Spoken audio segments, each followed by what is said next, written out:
Hey everyone, I am Kate Volman. Welcome to Buzzing on Blab with Mary Wong. But unfortunately, Mary Wong is actually not here today. But she said, hey, go ahead and do this because we have a really awesome guest on the show today. It is Gabby Guzman. She is the president and founder of the Jupiter Circle. And today we're talking about a very popular topic, which is how to create content strategically to really enhance your social media strategy. So I'm really excited to be chatting with Gabby because that's what she does best. She actually helped the Office Depot Foundation create their social media strategy. So I'm excited to hear from her about lots of tips and tricks to help us create better content. So thank you so much for joining us, Gabby. My pleasure. I'm really happy to be here. So you obviously do this with your clients for a living, and I think a lot of people watching, when it comes to their social media, it starts with the content. You have to have really good content to have any kind of social media strategy, and it's really challenging for businesses to come up with what that's going to be, especially with so much on the internet and so much that they're trying to compete with. So why don't you start with just kind of an overview. I'd love to hear what your thoughts are around just some of the things that you've seen as far as the past couple years when it comes to content creation and why it's so important to be really strategic about your content. Of course, yeah. So it's funny. My background is I was working at advertising agencies in New York and in Miami, and I got to learn a lot of sort of frameworks and strategies for how to take on this issue. But the reality is that over the past I would say over a decade now, marketing has changed from talking at people to talking with people. So before, if you wanted to get your message out there, you would have an ad in a magazine, or you would set up a billboard, or even a TV ad. But today, it's so much more about having a conversation with your consumer and getting to know them. Not just in talk, but actually like really getting to know them. You have the opportunity of having platforms where you can actually do that. So that completely changes the game, right? Now it's about an ongoing daily conversation with your consumer. So right off the bat, it sort of like sets it up in a completely different way. And I think especially over the last couple of years, we've seen more of an imperative to cut through the noise with content that really speaks to that consumer in a way that's authentic to you. So that you can actually really reach them, because there is a lot out there, but rather than be intimidated by it, we could just sort of like be strategic about how we put it out there so we know that it's actually working for us. Awesome. So, and that's really cool to have such great experience with those bigger agencies, to be able to kind of see what they did. And also it's really been fascinating to see the shifts and changes that companies have had to make, because when we look at brands now, it really is more, it's so much more about the conversation. It's so much more personal than it used to be with those ads that you were talking about. So I really find it interesting, especially when it comes to small businesses, because, and we've talked about this before, when it comes to content, they try to find the balance between, am I being too personal and too open and not polished enough, or not enough? I mean, it's kind of, you have to have that right balance. So what are some of your comments as far as just like branding and some of the content that people are sharing online? Like, how polished does it need to be today? Well, it's kind of interesting because I feel like that's one of the questions that I get most often, is sort of like, how professional do I need to be? And like, how much do I bring my personal life into my brand? And I definitely think, especially if you're a small business or an owner or an entrepreneur, that it is critical for you to start to feel more comfortable with bringing in a little bit more of yourself, your personality, your essence, your style, your vibe, and your life into your content and into your brand, because we're operating from a very sort of basic human principle that people connect with people. So if I am reading your content and it sounds like very polished and professional, perhaps if I'm reaching out to corporate clients, it's a little bit more of how it should be. But for the most part, a lot of entrepreneurs are reaching out sort of one-on-one to consumers, and they want to have a presence and a voice that's more approachable, that's more something that people can relate to. And that is, people kind of try too hard, trying to sound like something else or someone else, when you can sort of own your expertise, own your value, and still just kind of sound like you're talking to a friend. And that'll make people and help them really connect with you truly, so that they can take that first step and make the call or make the visit or whatever it is. I love that. It's funny because I think a lot of people they want to sound really smart. We use those big words and sound really smart, when in fact people, especially if you're talking in your business's terms that people might not necessarily know, they won't know all those terms. Like for us, when people are talking about SEO or, you know, rankings or like different things that we're talking about, just the knowledge we have on the digital marketing side, we can speak like that, but to a random business owner that's running a brick and mortar has no idea. So we try to sound really smart when in fact we just are completely losing that person and it doesn't provide any value to them. So being really simple is usually better than trying to overcomplicate things just so you sound really intellectual and smart to other people.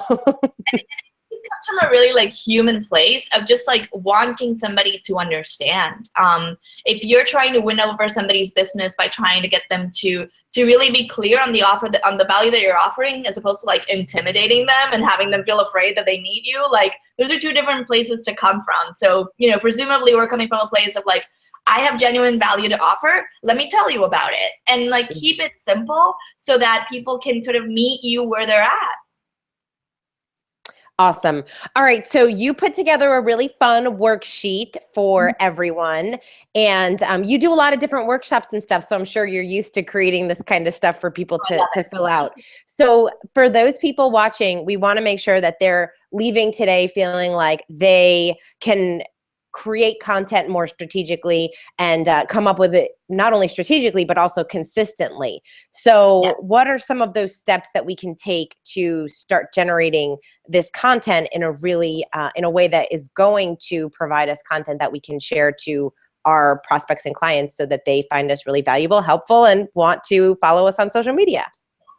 So I put together a series of questions that I think are a good guide in sort of starting to get more strategic with your content and to have it have a real purpose. So the first question on there is it sounds really lofty and big, but the question is, what message do you want to share with the world? And this is really coming from a place of like, really digging deep and saying like, okay, so why did I start this business? What is it that I am really good at that I think I can bring to the world? And what is it that I believe about it? And when you think about those questions, you come out with a series of messages. Then this is the messages that are going to be translated onto your social media platform. So you're going to have a few primary messages and a few secondary messages. So I'll use myself as an example. I work primarily with women entrepreneurs, and I work with them in working on strategy sessions and coaching programs so that they are able to kind of understand their brand and really show the world what they're about and build their own tribe and community on social. So for me, and one of my major messages is that I think that the world is a better place when women are empowered and inspired. So I'm reaching out to women specifically when I'm saying that, and I'm proud to do it. And a lot of my content is around that sisterhood and that magic that happens when women come together and support each other. I love that, and sort of I make it a key message in my content strategy. Then I might have some secondary messages that are more around like the things we were just talking about this idea that when you're able to be vulnerable and bring yourself out more as part of your brand and as part of your content, that people will really connect with that and really fall in love with you and what you have to offer. So then you find yourself saying like, okay, these are the primary things I want to say, these are the secondary things I want to say. And once you've outlined 3 or 4 or 5 primary messages, then it's a really nice guide to have to look back on as you're trying to come up with content and as you're trying to come up with what it is that you're going to be talking about. Okay, so and we've talked about this too. So when someone thinks about messaging, and a lot of people watching this are probably women. Mary has her whole hive of all these great women from the Women's Symposium, and I find that it's difficult, I guess, just in general for small business owners to find that right clear, concise message, because so many business owners do a number of different things and they want to just spout out to the world, I can help you with this, and I can help you with this, and I can also help you with this. And then people just get so confused, and it really makes it hard for them to work with you, obviously. So for somebody that is, for someone that hears, okay, cool, Gabby, so I have to have a message, but I have all these things I want to share. Do you have any advice to give on how do you really have that one clear, concise message for people that you can start to create that content around? So I wanna just put the caveat out there that this is a process, and what I'm asking you all to do today is sort of like a first step, because it takes time to hone that message and get it just right. So it's almost like this is the first time you do it, and you just kind of take that step, and then you look at it again in a month or two, and then you look at it again, and you see how things start to sit with you. It took me a while to come up with my own, but I think one of the things that's important to note as well is that to the extent that your business is focused, to the extent that your motivations for that business are focused, then your message is going to get more focused too. I have found recently the incredible power of saying no.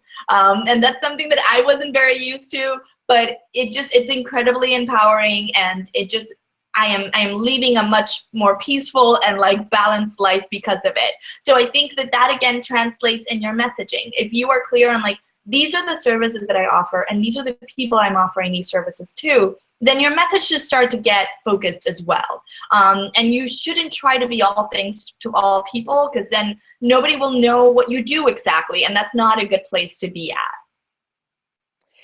That is a whole different video too. I love that you said that, because saying no, when you can say no to business because you know it's just not what you do, you could do it.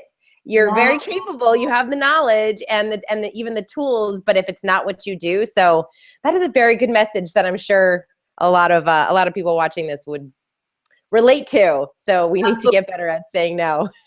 Yeah. So saying no. Okay, cool. Don't work. So I know it's one of those things too with women. We don't like to do it. It's very challenging. Then you start and it's kind of fun. Yes, right? You just got to start saying no, and you'll never Absolutely. look back. Absolutely.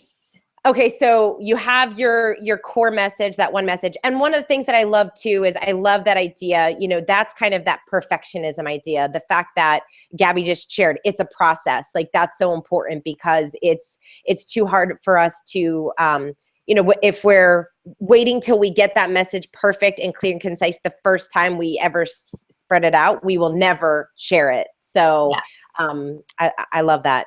Okay, so we have our message, and now what? So the next question on the worksheet is, what do you want people to feel when they come across your content? And this is more of a fun exercise, I think, because when we really think about, one of the things that we know about the content that performs the best is the kind of content that really elicits a strong emotional response in people. So when you think about it, like you're going through your feeds on Instagram or on Facebook or on Snapchat, what are the things that make you want to react or share or retweet or anything? The things that make you engage with that content usually is things that are either kind of really entertaining, kind of really funny or amazing, or really cute, or something that might even make you angry or upset or sad. That strong emotional response is what gets the most reaction. So it's just a kind of a principle to understand. And then from there, understanding, okay, so your content as a whole should have a feel, like a very clear feel. Like if I think of a brand that's super well known, like Target. If I think about Target and their content all over, like not only online, but like their ads too, it just feels like bubbly and bright and fun and happy. Like everything about Target is like, it's clean and it's just like cool and fun and hip. And like, those are all words that I could use to describe Target. So what are the words that you're going to use to describe your content? How do you want people to feel when they look at your sort of your body of work and all of your content together, and they look through your feeds? Do you want them to feel light and airy and inspired? Do you want them to feel empowered because you're sharing important information that they need? Do you want them to feel like their lives are more balanced because you're somehow making their lives easier to manage? whatever feelings come to mind, make sure that you write those down and have a good, like, at least 5 to 10 feelings that you just like, these are all the things I want my people to feel when they come across my content. And that again is going to be a really good guiding factor in like looking at your content and what you're putting out there. Awesome. And that always reminds me of that quote, that Maya Angelou quote, where she said, it's Maya Angelou, I believe, who said, people will forget what you said, they will forget what you did, but they will never forget how you made them feel. And so when you're the sharing stuff, if you can really make someone feel that particular emotion, they won't forget that with you and your brand. And that's a really part of social media, because I think that people oftentimes forget that they can have that impact on somebody through a post. You think that that quote would only apply like in a real human to human in-person interaction, but the fact that you can have that effect on thousands of people at the same time, it's really powerful. I love that. And you know what's really fun?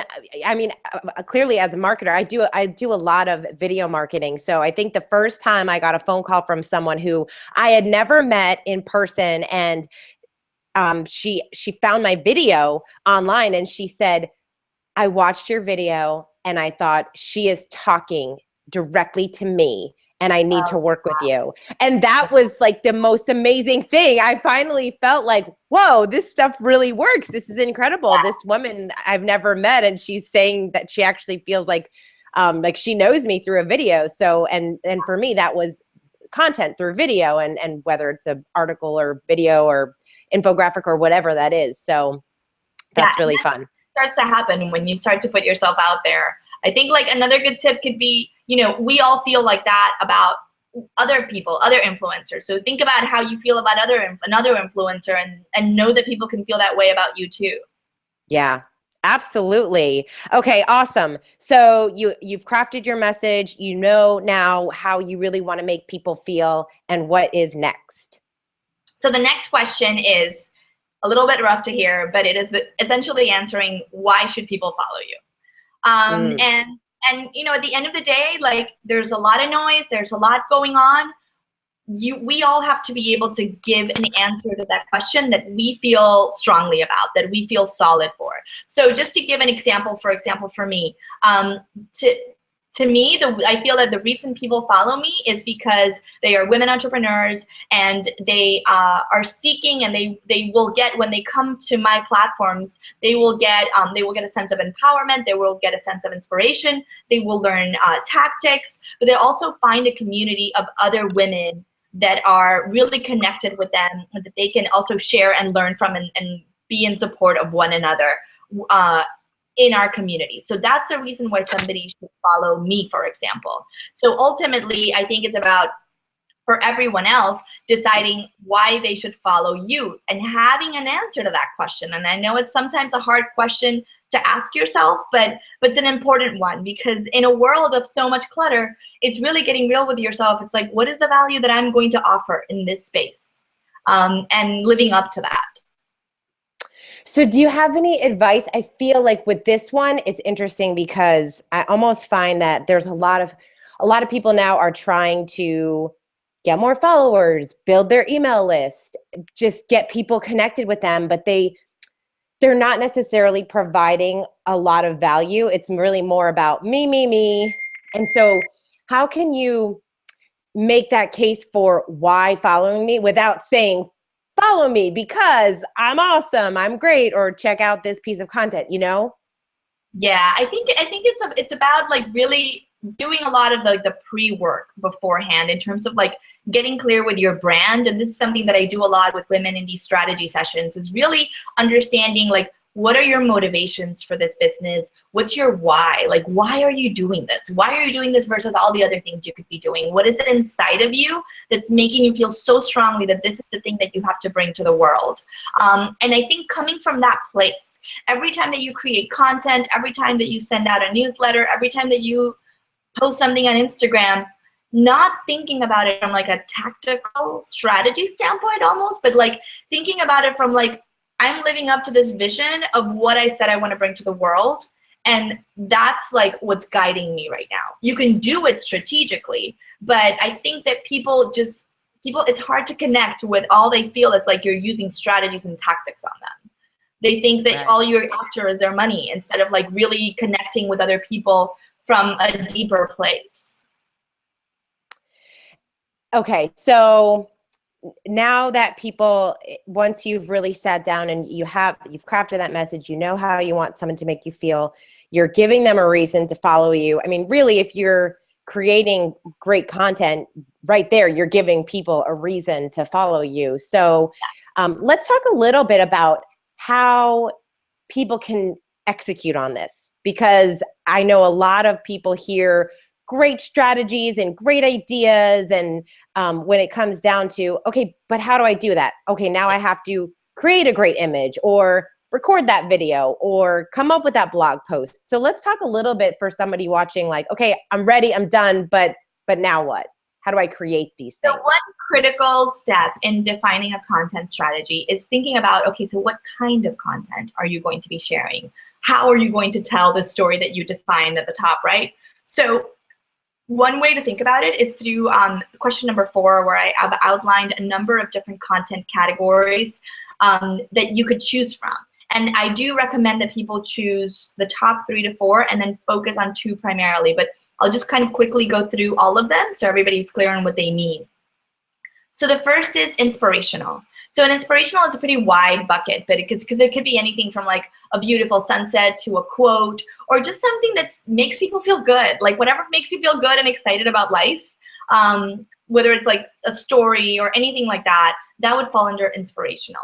Then it's behind the scenes, and behind the scenes doesn't always have to be this crafted thing. Like it's literally could be, those posts that you see where like somebody has like a pretty little setup on their desk and they're about to take on their day and they tell you a little bit about that. Or, like they show they just show like things that are happening as they're getting ready to do what they do, or like in other places of their lives. That's behind the scenes. And that's a really cool one that's often overlooked, because I think as women, we want to show like the finished product and we want to know that it's ready. But like the idea of letting and inviting somebody in as it's being created, and just kind of like, it almost like makes people feel like they have a little sneak peek into your life, and it makes them feel welcome.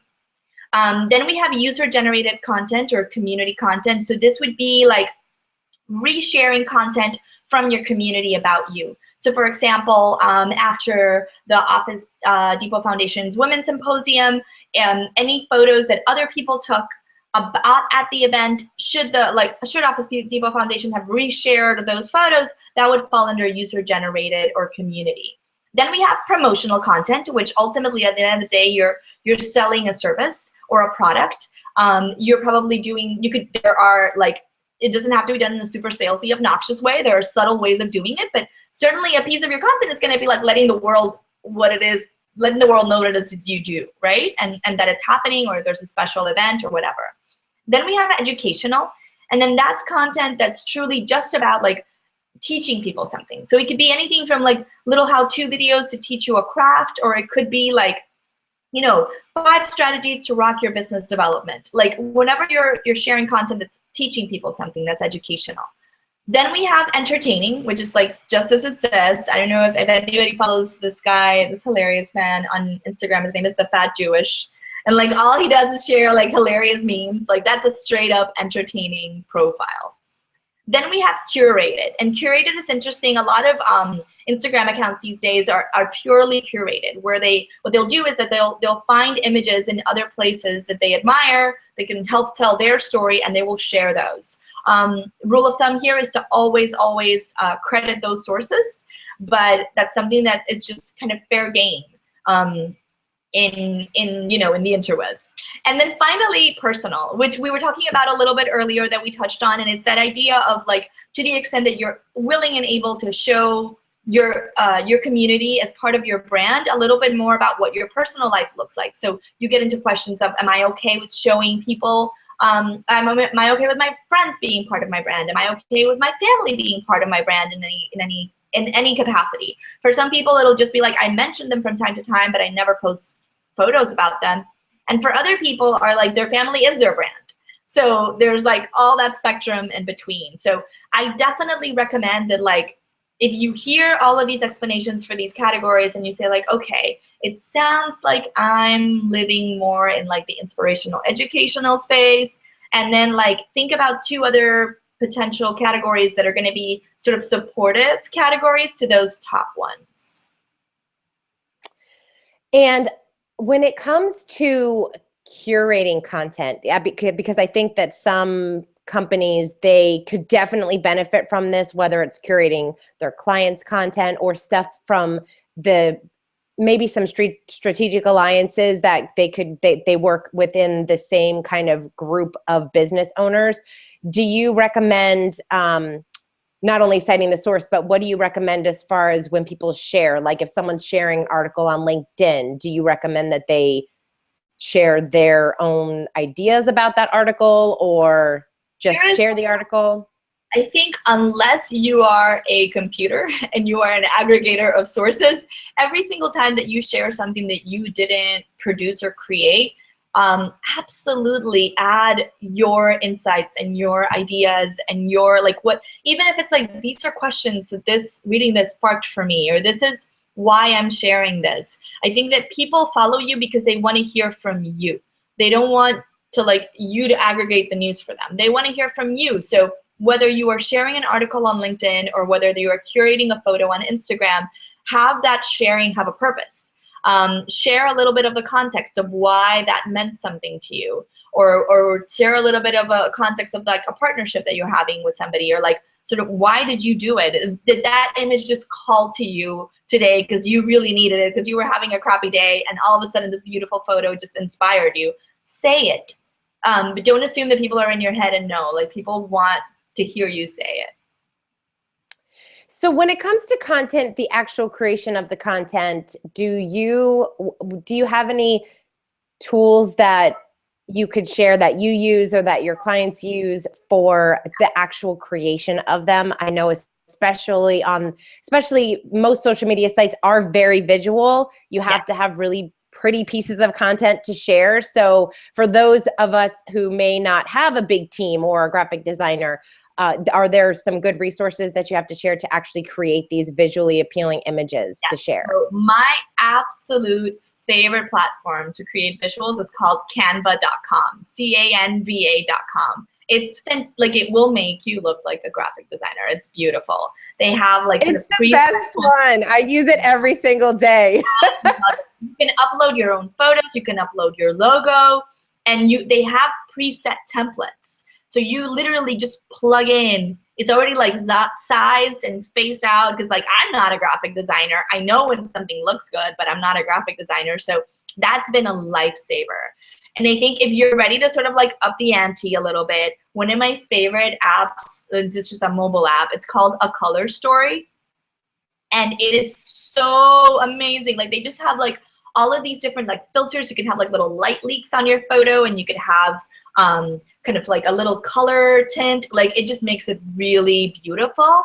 And I think the great thing when you find a resource like that is that you decide like, okay, well, like, these are the three like filters I'm going to use from now on. I'll look on A Color Story for my content. So, or like, these are the two that I'm going to use. And then you stay consistent to that, so that when I'm looking through your feed, it looks like it's the same, you know, that the images would play well together, is one way I've heard people describe it. But that way, like, you just do the same thing consistently. So even on Canva, if you decide that you're going to create some images on Canva, you better be picking two fonts that you're going to be using consistently. And usually one font is sort of like sort of the sans serif, the sort of straight up, the serifs are like the little lines at the end of the letters. So it's nice to have sort of one more scripted content and one sort of like more block lettery.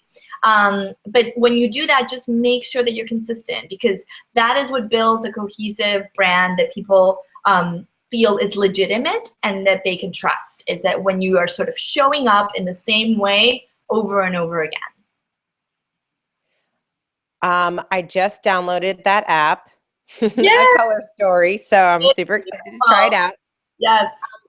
So let's talk a little bit about, I want to talk a little bit more about that, because that's a really important piece as far as the branding. I mean, this is what I know you're really great at too, which is, you know, you've gone through all the trouble of creating that message and really having that right idea of what you want to be sharing, and then making sure that it looks good. So you suggest 2 fonts and then colors. Are these, I mean, are you recommending like they look all consistent, like from different websites? Like, are these things that you might want to hire someone to help you come up with? Yeah, I mean, for the most part, it would be if you're able to bring on a graphic designer that can help you define your brand identity, your visual brand identity. That's the best case scenario.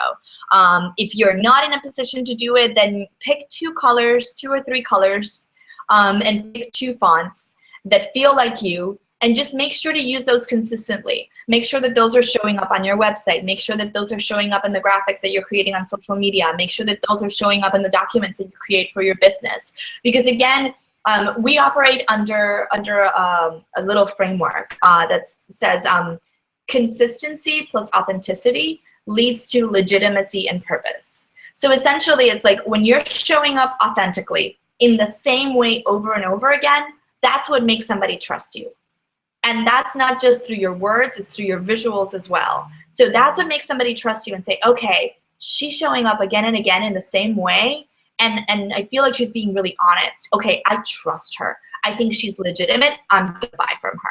Like, that is literally how it works. So these pieces are really essential because if you're like, oh, this font looks pretty to me today, but tomorrow that other font looks pretty to me, like, that's great. But at the end of the day, it's not going to serve your brand.